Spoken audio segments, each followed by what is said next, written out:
आज का विषय है अष्टांग योग के अंतर्गत प्रथम अंग यम का उप अंग अहिंसा। अहिंसा क्या है, इसका क्या महत्व है, इसको बताते हुए योग दर्शन साधन पाद सूत्र 35 में महर्षि पतंजलि कहते हैं, अहिंसा प्रतिष्ठायाम तस्य निधौ वैर त्यागः। अर्थात अहिंसा की दृढ़ स्थिति हो जाने पर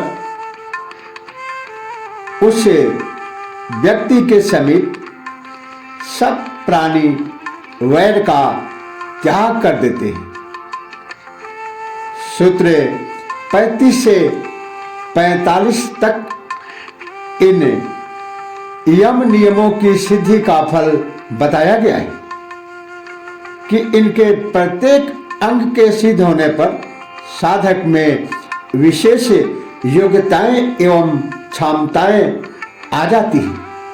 ये योग्यताएं इनकी कसौटी भी है, इनका अनुष्ठान ठीक से चल रहा है, ये भी सीधियां ही है जो आरंभ से ही आने लगती है, किंतु साधक को इनका अहंकार वश उपयोग नहीं करना चाहिए।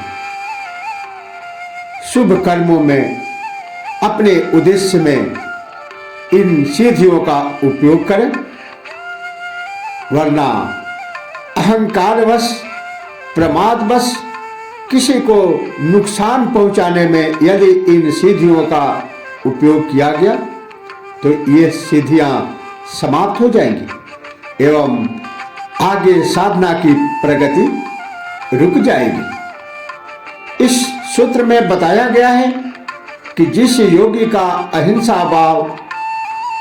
का भाव दृढ़ हो जाता है, उसके भीतर से निकली अहिंसा की विचार तरंगों से वेव से समीप का सारा वातावरण अहिंसा में हो जाता है।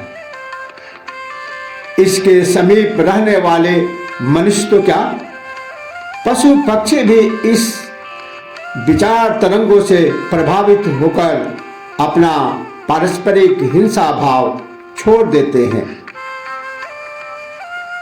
जैसा कि रामचरितमानस में सौरी प्रसंग में आया है कि सौरी ने कहा है कि मतंग मुनि के आश्रम में जो स्वाभाविक वैरी जानवर हैं वे भी अपना वैर त्याग करके एक साथ रहते हैं। सबसे महान योगी भगवान शिव को माना जाता है। उनके परिवार को जब देखा जाता है तो उनमें भी परस्पर उनके परिवार में वैर भाव वाले जो जानवर हैं वे भी परस्पर प्रेम से रहते हैं।